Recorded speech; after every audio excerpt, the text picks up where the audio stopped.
Hello guys. In the last lecture we talked about viscosity. हमने viscosity के बारे में बात की थी, उसके बाद कोएफिशिएंट ऑफ विस्कोसिटी के बारे में बात की थी, एट द एंड हमने बात की थी पॉइजन इक्वेशन के बारे में। नाउ एक केस कंसिडर करो कि सपोज एक कंटेनर है, उस कंटेनर में मैंने एक स्फेरिकल बॉल डाल दिया। अब ये वाला जो कंटेनर था, ये वाला container full of some liquid था, कोई फ्लूइड भरा हुआ था इसमें।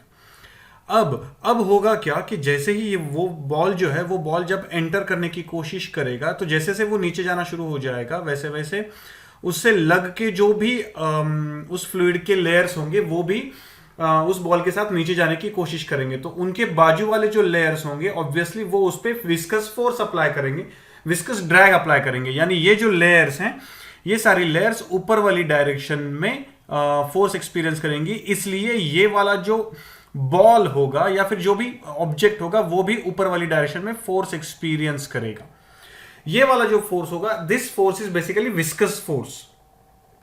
अब ये वाला जो विस्कस फोर्स होता है, ये एक्स्ट्रा फोर्स है। यानी ऑलरेडी जो बॉल है, उस बॉल पे उसका वेट लग रहा है नीचे वाली डायरेक्शन में, ऊपर वाली डायरेक्शन में उस पे अपवर्ड थ्रस्ट लग रहा है, बिकॉज वो अंदर जा रहा है। Archimedes principal, if you remember, upward thrust लग रहा है।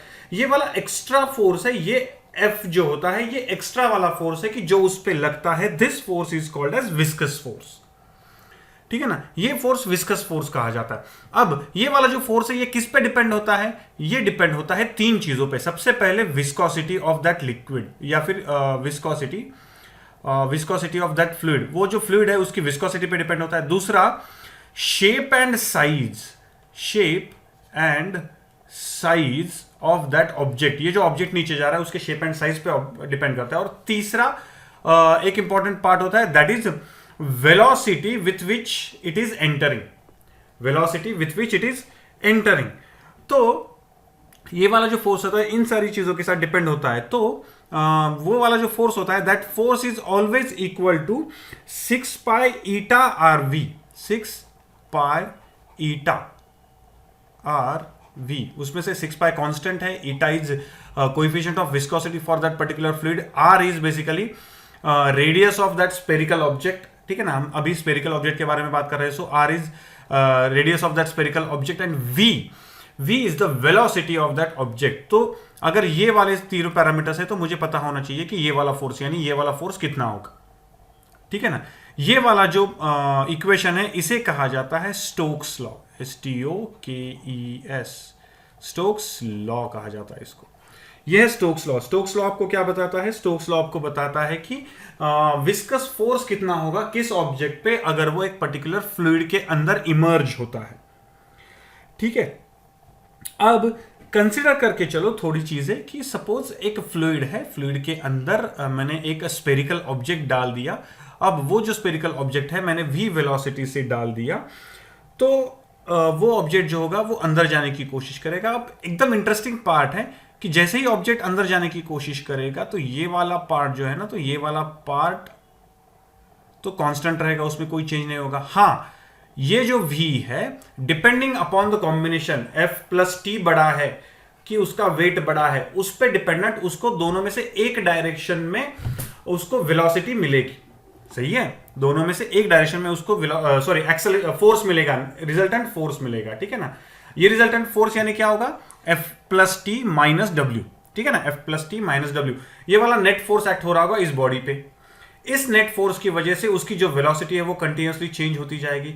अगर उसकी वेलोसिटी कंटिन्यूअसली चेंज होती हुई जा रही है, देखो ठीक से, अगर उसकी वेलोसिटी कंटिन्यूअसली चेंज होती हुई जा रही है तो उस पर लगने वाला विस्कस फोर्स चेंज होता हुआ जाएगा।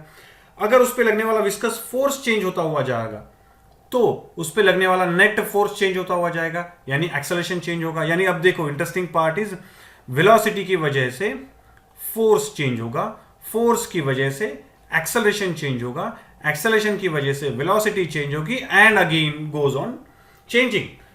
तो एक पर्टिकुलर पॉइंट ऐसे आएगा कि ये वाला जो फोर्स है वो वाला फोर्स जीरो बन जाएगा, तो ये एक्सेलरेशन भी जीरो बन जाएगा एंड वेलोसिटी बिकम्स कांस्टेंट। एक पर्टिकुलर पॉइंट ऐसा आता है कि फोर्स चेंज होता हुआ जाता है, इसलिए F प्लस टी का वैल्यू चेंज होता हुआ जाता है। तो F plus T equal to ये वेट हो जाता है एक पर्टिकुलर पॉइंट पे जाने के बाद। और वो वाला जो पॉइंट होता है उस पॉइंट पे वेलोसिटी जो होती है, वेलोसिटी आपको जो भी मिलती है, that velocity is called as terminal velocity. उसे क्या कहा जाता है? टर्मिनल वेलोसिटी कहा जाता है।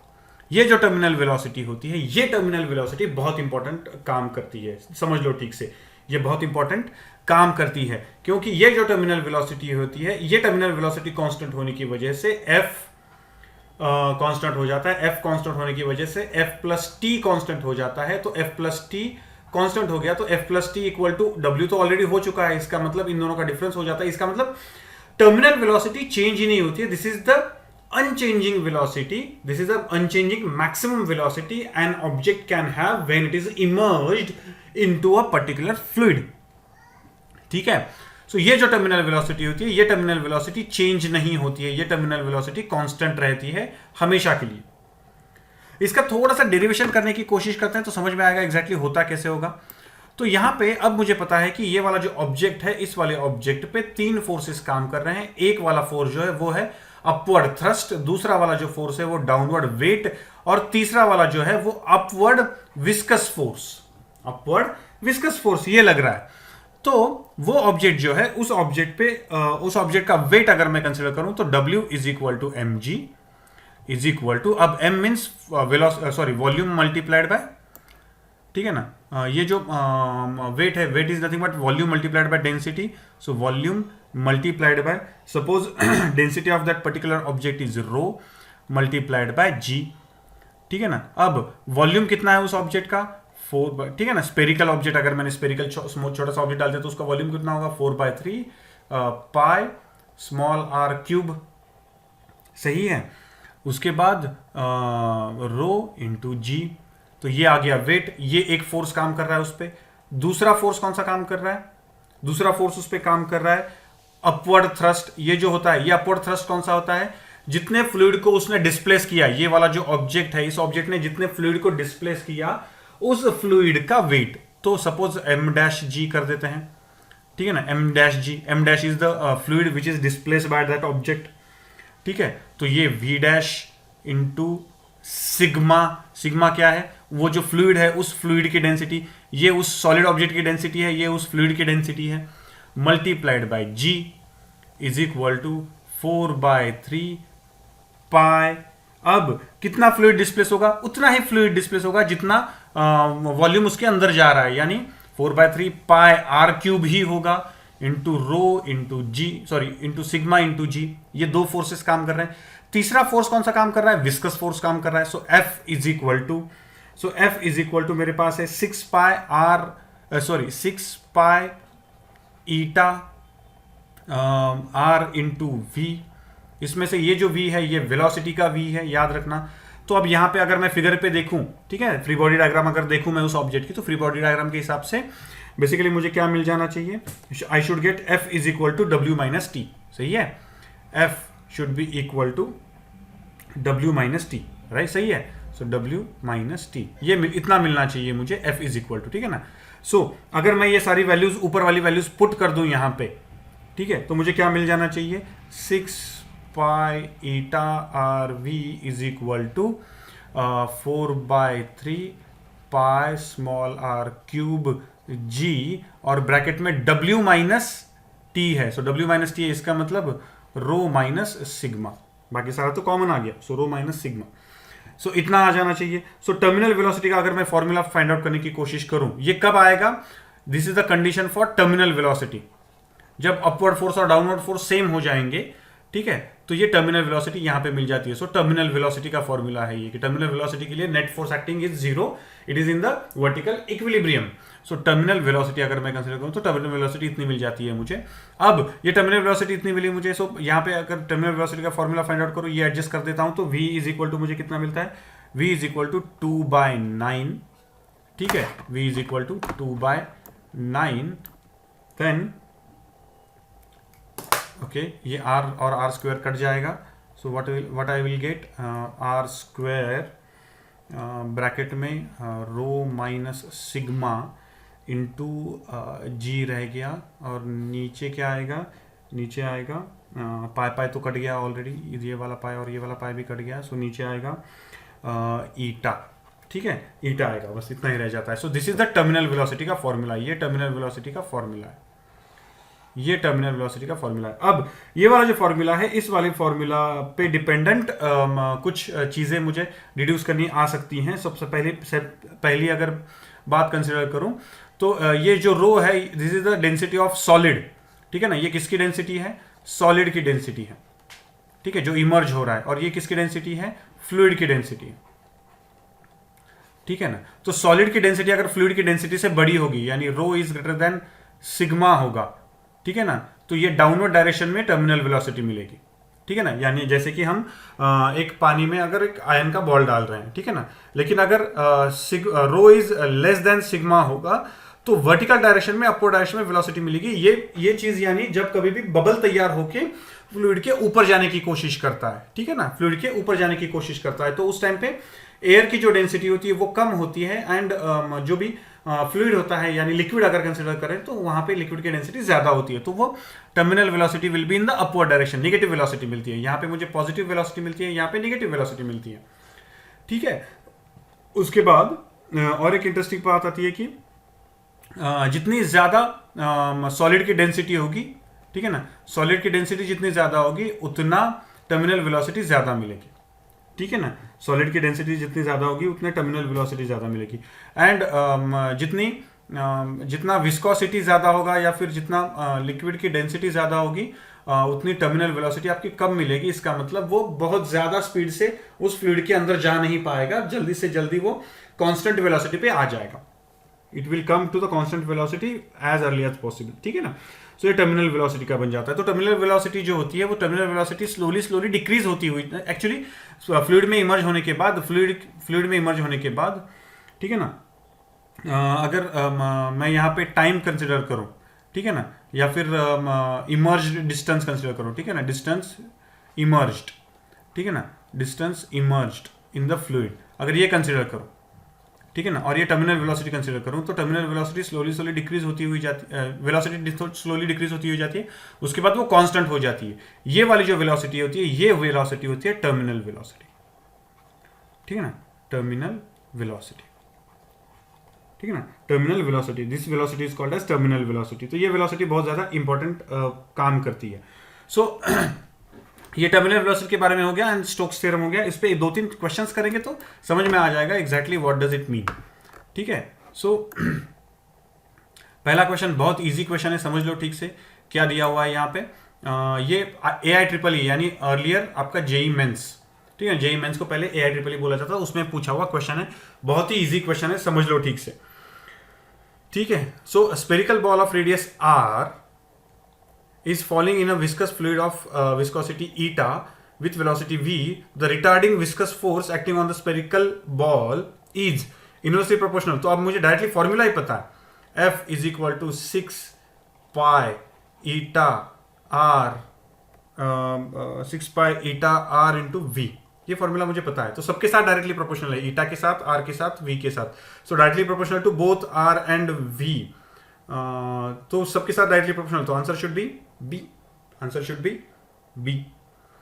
अब यहां पे next, a small sphere of mass m is dropped from the greater height after it has fallen 100 metres, it has attained the terminal velocity, ठीक है ना, 100 मीटर जाने के बाद उसमें टर्मिनल वेलोसिटी मिल गई उसको।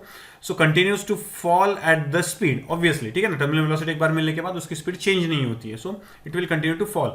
अब यहाँ पे देखो, यहाँ पे आपका जो भी फ्लूइड है तो कौन है? एयर है, और बॉल जो है वो उसमें इमर्ज होने वाला मास है, ठीक है ना। ये स्मॉल स्फेरिकल बॉल जो मिल रहा है, स्मॉल स्फेरिकल मास जो है, ये फ्लूइड यानी एयर में इमर्ज हो रहा है, तो ऑब्वियसली एयर जो होती है, तो एयर भी तो ऑब्वियसली उसको विस्कस फोर्स लगाएगी ऊपर वाली डायरेक्शन में, जिसे हम नॉर्मल लैंग्वेज में क्या कहते हैं? Air friction. एयर फ्रिक्शन क्या होता है? विस्कस फोर्स होता है। एयर फ्रिक्शन क्या होता है? विस्कस फोर्स होता है। So the work done by air against the sphere during the first 100 meter of the fall is। अब मुझे एक्चुअली यहाँ पे अगर ऑप्शंस देखोगे आप तो मुझे कंपेयर करना है कि पहले 100 मीटर और दूसरे 100 मीटर में, ये 100 मीटर और दूसरे 100 मीटर में ज्यादा वर्क डन कहाँ पे किया, किसने? एयर फ्रिक्शन ने, ठीक है। तो अब मुझे पता है कि work done is equal to force multiplied by displacement. दोनों केसेस में S is constant, so W is directly proportional to force. तो अब पहली केस जो थी उस केस में टर्मिनल वेलोसिटी आई नहीं थी, तो पहली केस जो थी वहां पे F is equal to 6 pi eta are V था, लेकिन सेकंड केस जो था वहां पे F is equal to 6 pi eta R into V T.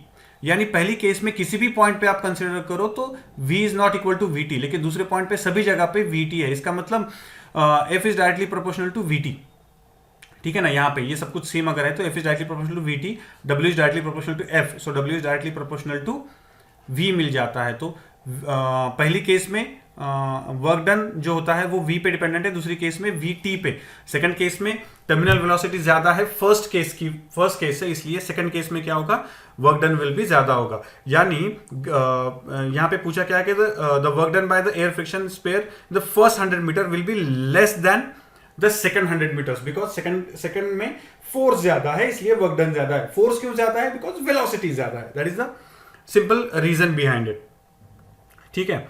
अब उसके आगे वाला क्वेश्चन करके देखते हैं। Just read the question, pause the screen and try to solve the equation, ठीक है ना। ट्राई करो। जो 2 drops of the same radius are falling through the air with steady velocity of 5 centimetre per second. If 2 drops collide then the terminal velocity would be.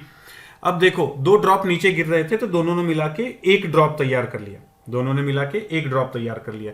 अब मुझे पता है कि सब कुछ अगर कांस्टेंट है, सब कुछ अगर कांस्टेंट है तो v is directly proportional to the radius. अगर सब कुछ कांस्टेंट है तो आप इक्वेशन देख सकते हो, यहाँ पे हमने यहाँ पे इक्वेशन डिराइव किया हुआ है, तो यहाँ पे v is directly proportional to R square, sorry v is directly proportional R square, क्योंकि ये कांस्टेंट है। आप यहाँ पे देख सकते हो कि अगर हमारी केस कंसिडर करें तो ये कांस्टेंट है, ये दोनों के लिए कांस्टेंट है, दोनों मर्ज हो रहे हैं, 2 ड्रॉप्स अगर मर्ज हो रहे हैं फिर भी उनकी डेंसिटी कांस्टेंट होगी, एयर की डेंसिटी उतनी ही रहेगी, g भी कांस्टेंट है, ईटा भी कांस्टेंट है, तो v is directly proportional to R square बन जाता है। तो ये वाला फॉर्मूला मैं यहाँ पे यूज करूंगा, ठीक है।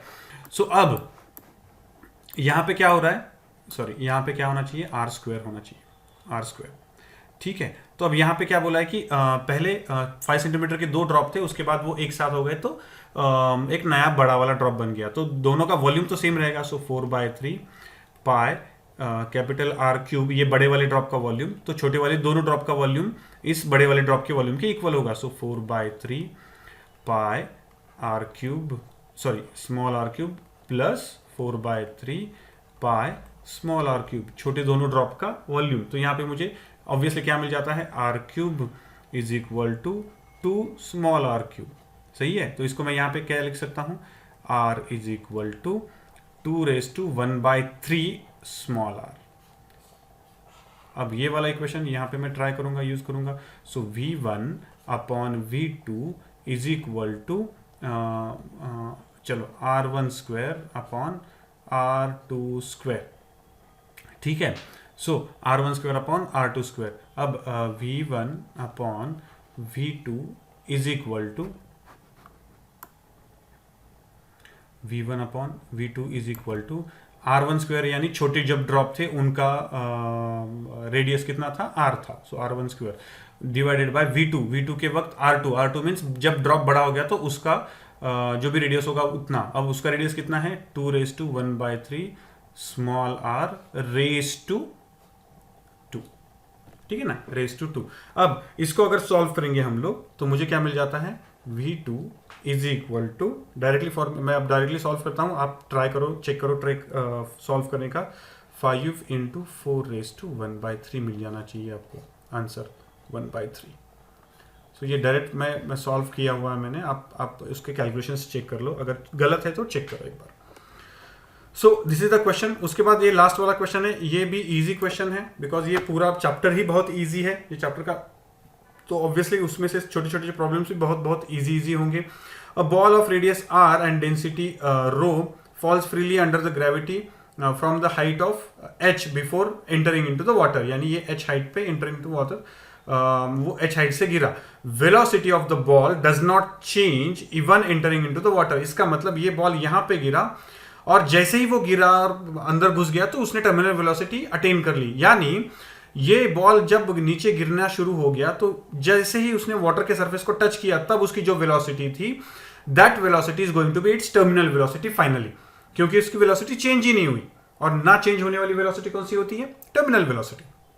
सो यहां पे मुझे बस क्या करना है कि h हाइट से गिरा तो उसकी वेलोसिटी कितनी होगी? v will be equal to √2gh free fall, if you remember free fall होता है, ठीक है ना। और टर्मिनल वेलोसिटी का फॉर्मूला क्या है अपने पास? सो टर्मिनल वेलोसिटी का फॉर्मूला ऑलरेडी अपने पास है, v is equal to 2/9 r²